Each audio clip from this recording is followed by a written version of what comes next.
News 24 Kannada ಚಾನೆಲ್ಗೆ ಸ್ವಾಗತ. ಅಗತ್ಯ ವಸ್ತುಗಳ ಬೆಲೆ ಏರಿಕೆಯಿಂದ ತತ್ತರಿಸಿರುವ ಮುರಾರ್ಜಿ ದೇಸಾಯಿ ಮತ್ತು ವಸತಿ ನಿಲಯಗಳ ನೌಕರರು ಕಲಬುರಗಿಯಲ್ಲಿ ಬೃಹತ್ ಧರಣಿ ಸತ್ಯಾಗ್ರಹವನ್ನು ಆರಂಭಿಸಿದ್ದಾರೆ. ಸರ್ಕಾರದ ಆದೇಶವಿದ್ದರೂ ತಮಗೆ ಕನಿಷ್ಠ ವೇತನ ಜಾರಿ ಮಾಡಿಲ್ಲ ಹಾಗೂ ವಾರಕ್ಕೊಂದು ರಜೆ ನೀಡುತ್ತಿಲ್ಲ ಎಂದು ಆರೋಪಿಸಿ ನೌಕರರು ಆಕ್ರೋಶ ಹೊರಹಾಕಿದ್ದಾರೆ. ಲಿಖಿತ ಆದೇಶ ಸಿಗುವವರೆಗೂ ಹೋರಾಟ ಕೈಬಿಡುವುದಿಲ್ಲ ಎಂದು ಎಚ್ಚರಿಕೆ ನೀಡಿದ್ದಾರೆ. ಅಧಿಕಾರಿಗಳು ಬಂದು ಬರೀ ಮೌಖಿಕವಾಗಿ ಏಜೆನ್ಸಿಗೆ ಹೇಳಿ ವೇತನ ಹಾಕಿಸುತ್ತೇವೆ ಎಂದು ಸುಳ್ಳು ಆಶ್ವಾಸನೆ ನೀಡುತ್ತಿದ್ದಾರೆ. ನಮಗೆ ಅದು ಬೇಕಾಗಿಲ್ಲ.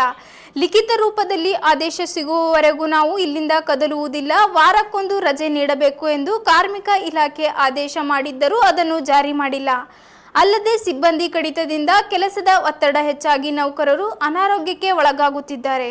2017ರ ನಿಯಮದಂತೆ ಸಿಬ್ಬಂದಿ ನೇಮಕಾತಿ ಮಾಡಬೇಕು ಮತ್ತು ತಕ್ಷಣ ಕನಿಷ್ಠ ವೇತನ ಜಾರಿ ಮಾಡಲು ಜಿಲ್ಲಾಧಿಕಾರಿಗಳಿಗೆ ಸರ್ಕಾರ ಆದೇಶಿಸಬೇಕು.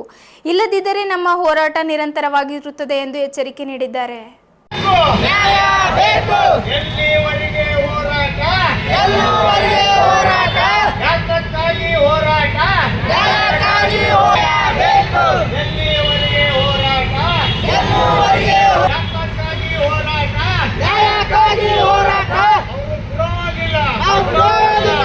ಅಗತ್ಯ ವಸ್ತುಗಳ ಬೆಲೆಗಳು ಗಗನಕ್ಕೇರಿದ್ರಿಂದ ಕಳೆದ ಒಂದು ವರ್ಷದಿಂದ ಸರ್ಕಾರ ನಮ್ಗೆ ಅತ್ಯಂತ ಕಡಿಮೆ ವೇತನ ಕೊಡ್ತಾ ಇದೆ. ಕನಿಷ್ಠ ವೇತನ 31,000 ರೂಪಾಯಿ ಕೊಡ್ಬೇಕಂತೇಳಿ ನಾವು ನಿರಂತರ ಇಡೀ ರಾಜ್ಯ ವ್ಯಾಪ್ತಿ ಎಲ್ಲಾ ಜಿಲ್ಲಾ ಕೇಂದ್ರಗಳಲ್ಲಿ ನಾವು ಹೋದ ಫೆಬ್ರವರಿ ಮಾರ್ಚ್ ತಿಂಗಳಲ್ಲಿ ಒಂದು ಎಲ್ಲಾ ಕಡೆ ಪ್ರತಿಭಟನೆ ಧರಣಿಗಳು ಅಹೋರಾತ್ರಿ ಧರಣಿ ಎಲ್ಲ ನಡೆಸಿದೆವು. ಅದಕ್ಕಾಗಿ ಸರ್ಕಾರ ಒಪ್ಕೊಂಡು ಕೊಡ್ತೀವಿ ಅಂತ ಹೇಳಿ ಹೋದ್ ಏಪ್ರಿಲ್ ಕೊಡ್ತೀವಿ ಅಂತ ಒಂದು ವರ್ಷ ತರ ಸುಳ್ಳು ಹೇಳ್ಕೊತ ಬಂದ್ರು. ಅದ್ರಲ್ಲಿ ನಾವು ಮತ್ತೆ ಪುನಃ ರಾಜ್ಯ ಮಟ್ಟದಲ್ಲಿ ಒಂದು ಬೃಹತ್ ಹೋರಾಟ ಹಾಕೊಂಡಾಗ ಸರ್ಕಾರ ಬಂದು ಒಪ್ಕೊಂಡು ಅದು ನಾವು ಹೇಳಿದೀವಿ, ಅದನ್ನ ಜಾರಿ ಮಾಡಿಲ್ಲ, ಈಗ ಮಾಡ್ತೇವೆ ಅಂತೇಳಿ ಮೇ 22ನೇ ತಾರೀಕು ಅದು ಸರ್ಕಾರ ಕನಿಷ್ಠ ವೇತನ ಕೊಡ್ತೇನೆ ಅಂತ ಹೇಳಿ ಆದೇಶ ಮಾಡ್ಯಾರ. ಅದು ಮಾಡಿದ್ರು ಕೂಡ ಇಡೀ ಜಿಲ್ಲೆಯಲ್ಲಿ ನಮ್ ಕಲಬುರಗಿಯಲ್ಲೇ ಇವತ್ತು BCM ಇಲಾಖೆ ಅದು ಜಾರಿ ಮಾಡಿದೆ. ಅಲ್ಪಸಂಖ್ಯಾತರ ಕಲ್ಯಾಣ ಇಲಾಖೆಯಲ್ಲೂ ಕೂಡ ಜಾರಿ ಮಾಡಿದೆ. ಅದು ಪ್ರಮುಖವಾಗಿ ಇದ್ದಿದ್ದು ಸಮಾಜ ಕಲ್ಯಾಣ ಇಲಾಖೆ. ಅಲ್ಲಿ 850 ಜನ ಕೆಲಸ ಮಾಡ್ತಾರೆ ಸಮಾಜ ಕಲ್ಯಾಣ ಇಲಾಖೆ ಮುರಾರ್ಜಿಗಳು ಮತ್ತು ವಸತಿ ನಿಲಯಗಳಲ್ಲಿ. ಅಲ್ಲಿ ಅವರು 850 ಜನ ಇದ್ದಾರೆ. ಅವ್ರಿಗೆ ಇವತ್ತಿಗೆ ಇಂಪ್ಲಿಮೆಂಟ್ ಆಗಿಲ್ಲ. ಅಲ್ಲದೆ ಮೈನಾರಿಟಿ ಮುರಾರ್ಜಿಯಲ್ಲಿ ಕೂಡ ಅದು ಅವ್ರು ಜಾರಿ ಮಾಡಿಲ್ಲ. ಅದಕ್ಕೆ ನಾವು ನಿನ್ನೆಯಿಂದ ನಮ್ಗ ಕನಿಷ್ಠ ವೇತನ ನೀವು ಜಾರಿ ಮಾಡುವವರೆಗೂ ಇಲ್ಲಿ ಹೋಗಲ್ಲ ಅಂತ ಹೇಳಿ ನಾವು ಕುಂತಿದೀವಿ. ಅಧಿಕಾರಿಗಳು ನಿನ್ ಬಂದಿದ್ರು ಅದು ನಾವು ಹೇಳ್ತೀವಿ ಏಜೆನ್ಸಿಗಳು ನಿಮ್ ಶಾಲೆ ಹಾಕ್ಸ್ತು ಹೋಗ್ರಿ ಅಂತಾರೆ. ಅದು ನಮ್ಗೆ ಬೇಕಾಗಿಲ್ಲ. ಅದು ಆದೇಶ ಲಿಖಿತವಾಗಿ ಆದೇಶ ಮಾಡ್ರಿ ಎದ್ದು ಹೋಗ್ತೀವಿ ಅಂದಿದ್ದೀವಿ. ಅದಕ್ಕೆ ಮಾಡ್ತೀವಿ ಅಂತ ಹೇಳಿ ಅವ್ರು ಸುಳ್ಳು ಹೇಳಕ್ ಶುರು ಮಾಡ್ಯಾರ. ಅವ್ರು ಮಾಡ್ಲಿಲ್ಲ ಅಂದ್ರೆ ನಾವೇನಾದ್ರು ಆಗತ್ತನೂ ಕೂಡ ನಾವು ನಿರಂತರ ಧರಣಿ ಮಾಡ್ತೀವಿ. ಅಲ್ಲದೆ ಇವತ್ತು ವಾರಕ್ಕೊಂದು ರಜೆ ಕೊಡ್ಬೇಕಂತ ಹೇಳಿ ಕಳೆದ ಒಂದು ವರ್ಷದ ಹಿಂದೆ ಕಾರ್ಮಿಕ ಇಲಾಖೆ ಆದೇಶ ಮಾಡಿದೆ.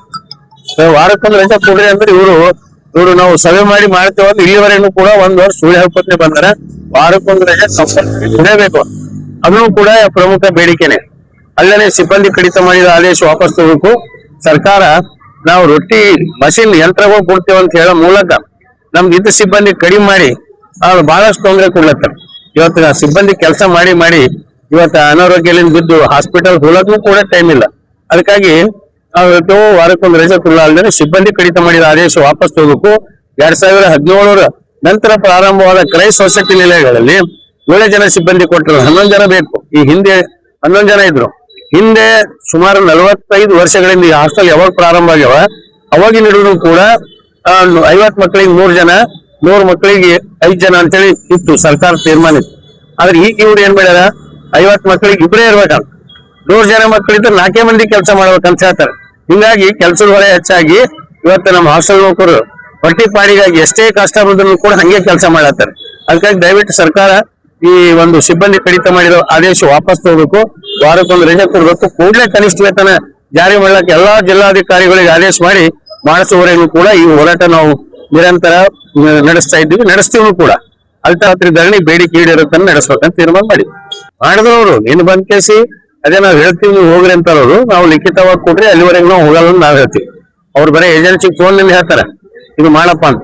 ಈಗ ಇದೇ ತಿಂಗಳಾಗ 3 ಸಲ ಹೋರಾಟ ಮಾಡಿದೆವು. ಒಂದ್ ವಾರ ಅಂತ ಹೇಳಿ ಅವ್ರ ಟೈಮ್ ಎಲ್ಲ ಮುಗಿದೋಗ್ಯದ. ಈಗ 1 ತಿಂಗಳಾಗ 3 ಸಲ ಹೋರಾಟ ಆದಾಗ ಸುಳ್ಳು ಆಶ್ವಾಸನೆ ಕೊಟ್ರ. ಅದಕ್ಕೆ ಆಶ್ವಾಸನೆಗೆ ನಾವು ನಂಬಲ್ಲ, ಅವ್ರ ಮ್ಯಾಗ ಯಾವುದೇ ವಿಶ್ವಾಸ ಇಲ್ಲ. ಲಿಖಿತವಾಗಿ ಆದೇಶ ಕೊಟ್ರೆ ಮಾತ್ರ ನಮ್ದು ಹೋರಾಟ ನಿಲ್ತದ. ಇಲ್ಲೋದ್ರೆ ನಾವು ನಿರಂತರ ಹೋರಾಟ ನಡೆಸ್ತೀವಿ.